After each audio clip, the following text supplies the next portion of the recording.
అది అధిష్టానం తీసుకున్న నిర్ణయం. అధిష్టానం పిలుపు మేరకే నేను మళ్ళీ కాంగ్రెస్లోకి వచ్చిన.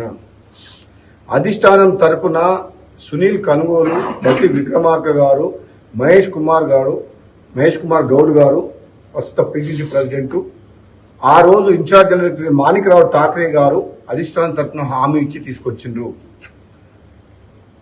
20 నెలలు ఆలస్యమైన నాకు బాధ లేదు, కానీ ఈ ప్రభుత్వంలో ఉన్న పెద్దల భాష మార్చుకొని ప్రజల పక్షాన నిర్ణయాలు తీసుకొని వీలైనంత త్వరగా మంత్రివర్గ విస్తరణ ఖాళీలు కూడా భర్తీ చేసి వీలైనంత త్వరగా స్థానిక సంస్థల ఎన్నికలు పెట్టి గ్రామాల్లో అభివృద్ధి నోచుకోలేక 20 నెలల నుంచి భయంకరమైన పరిస్థితులు ఉన్నది. కాబట్టి ఒక బలమైన నాయకత్వాన్ని గ్రామ స్థాయిలో కూడా మనం నిర్మాణం చేసుకోవాల్సిన బాధ్యత ఉంది. కాబట్టి ఇప్పటికైనా మనం పాలన సరైన రీతిలో అందించే విధంగా ముందుకు పోవాలని చెప్పి సూచిస్తున్నాం. ఎందుకు సీఎం రేవంత్ రెడ్డి ఫ్రస్ట్రేషన్ కూడా మాట్లాడుతూ చెప్పనుకోవాలి? సోషల్ మీడియా కానీ మీడియా మొత్తం మీడియా వాళ్ళ మీద కూడా అధికారంలోకి వచ్చిన తర్వాత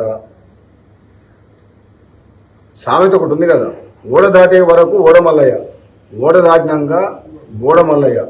డిజిటల్ మీడియా విషయంలో కూడా రేవంత్ రెడ్డి గారు మాట్లాడిన మాటలు వింటే నాకు అదే సామెత గుర్తొస్తుంది. కానీ ముఖ్యమంత్రి రేవంత్ రెడ్డి గారికి కూడా నా సూచన ఏంటంటే, నేను కాంగ్రెస్ పార్టీ ఎమ్మెల్యేగా మీ భాష మార్చుకొని మీ హవభావాలు మార్చుకొని తక్కువ మాట్లాడి మంత్రివర్గంలో ఇంకా చాలా అందరికి మాట్లాడే అవకాశం ఇచ్చి మేధావులతో డిస్కస్ చేసి రాబోయే రోజుల్లో ఒక మంచి ప్రశాంతమైన వాతావరణంలో, అంటే దాన్ని ఏమంటారంటే ఒక కూల్ మైండ్ తోటి, ఆవేశం అక్కర్లేదు.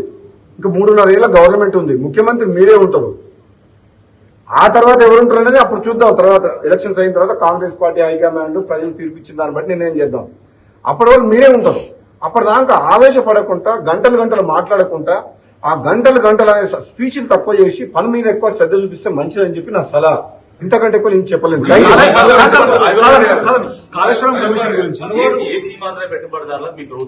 కాళేశ్వరం ప్రాజెక్టు మీద పీసీ గోస్ నివేదిక మీద చర్యలు తీసుకుంటామని చెప్పి అసెంబ్లీలో చర్చించి ముఖ్యమంత్రి గారు ప్రకటించారు. కాబట్టి ముఖ్యమంత్రి గారికైనా ప్రభుత్వానికైనా నా సలహా ఏంటంటే, మీ భాష మార్చుకొని మీ హవభావాలు మార్చుకొని తక్కువ మాట్లాడి మంత్రివర్గంలో ఇంకా చాలా అందరికి మాట్లాడే అవకాశం ఇచ్చి మేధావులతో డిస్కస్ చేసి రాబోయే రోజుల్లో ఒక మంచి ప్రశాంతమైన వాతావరణంలో, అంటే దాన్ని ఏమంటారంటే ఒక కూల్ మైండ్ తోటి, ఆవేశం అక్కర్లేదు. ఇంకా 3.5 ఏళ్ళ గవర్నమెంట్ ఉంది, ముఖ్యమంత్రి మీరే ఉంటారు. ఆ తర్వాత ఎవరుంటారు అనేది అప్పుడు చూద్దాం. తర్వాత ఎలక్షన్స్ అయిన తర్వాత కాంగ్రెస్ పార్టీ హైకమాండ్ ప్రజలు తీర్పిచ్చిన దాన్ని బట్టి నిర్ణయం చేద్దాం. అప్పటి వరకు మీరే ఉంటారు. అప్పటిదాకా ఆవేశపడకుండా గంటలు మాట్లాడకుండా ఆ గంటలు అనే స్పీచ్లు తక్కువ చేసి పని మీద ఎక్కువ శ్రద్ధ చూపిస్తే మంచిదని చెప్పి నా సలహా. ఇంతకంటే ఎక్కువ నేను చెప్పలేను.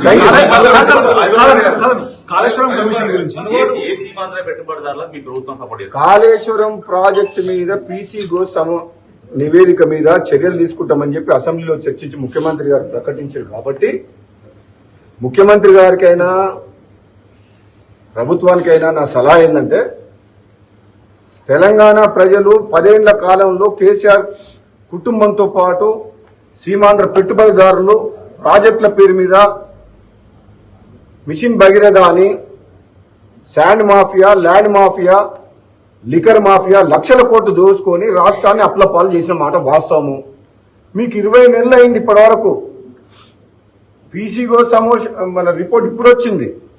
మీ పుణ్యకాలం అంతా మీరు ఈ రిపోర్ట్లతోటి ఈ కమిషన్లతోటే గడిచిపోయేటట్టుంది. తెలంగాణ ప్రజలు ఎదురు చూస్తుండ్రు. తెలంగాణ ప్రజలకు మాట ఇచ్చినాం, దోపిడికి వ్యతిరేకంగా ఎవరైతే అవినీతి పాల్పడ్డారో వాళ్ళని బయటికి తీసుకొచ్చి జైల్లో పెడతామని చెప్పి నేను కూడా అన్నా, మన ప్రభుత్వం కూడా అన్నది.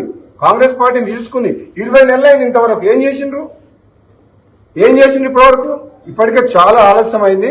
ఇప్పటికైనా మీరు మాటలు తక్కువ చేసి అవినీతి పల్ల అందరినీ జైల్లో పెట్టాల్సిన బాధ్యత, దోపిడీ చేసిన తెలంగాణను దోపిడీ చేసి లక్షల కోట్లు దోసుకొని అప్పుల పాలైన అప్పుల పాలు చేసిన వ్యక్తిని ఎవరిని కూడా వదిలిపెట్టి వీలైనంత త్వరగా అరెస్ట్ చేసి జైల్లో పెట్టాలి.